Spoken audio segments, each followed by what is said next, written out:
He pressed the bell. Far away in a back room he heard it ringing.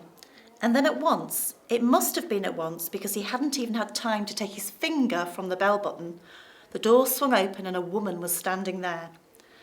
Normally you ring the bell and you have at least a half-minute's wait before the door opens. But this dame was like a jack-in-the-box. He pressed the bell and out she popped.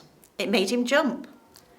She was about 45 or 50 years old, and the moment she saw him, she gave him a warm, welcoming smile. "Please come in," she said pleasantly. She stepped aside, holding the door wide open, and Billy found himself automatically starting forward into the house.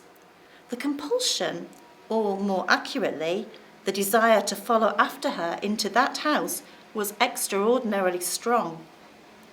"I saw the notice in the window," he said, holding himself back. "Yes, I know. I was wondering about a room." "It's all ready for you, my dear," she said. She had a round pink face and very gentle blue eyes. "I was on my way to the Bell and Dragon," Billy told her, "but the notice in your window just happened to catch my eye." "My dear boy," she said, "why don't you come in out of the cold? How much do you charge?" 5 and 6 a night, including breakfast. It was fantastically cheap. It was less than half of what he'd been willing to pay.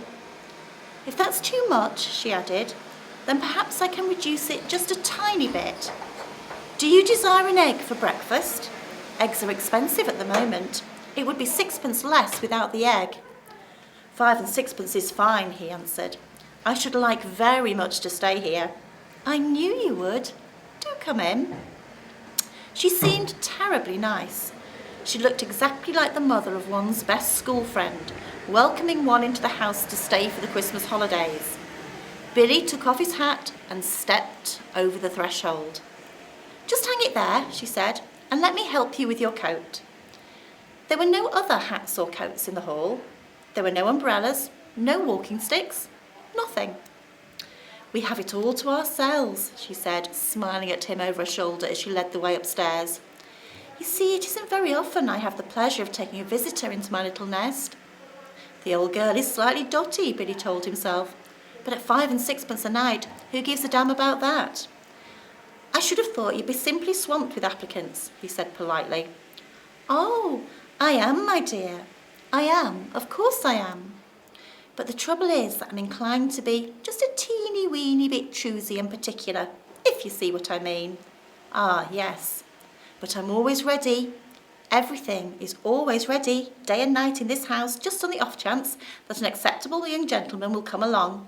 And he's such a pleasure, my dear, such a very great pleasure, when now and again I open the door and I see someone standing there who is just exactly right."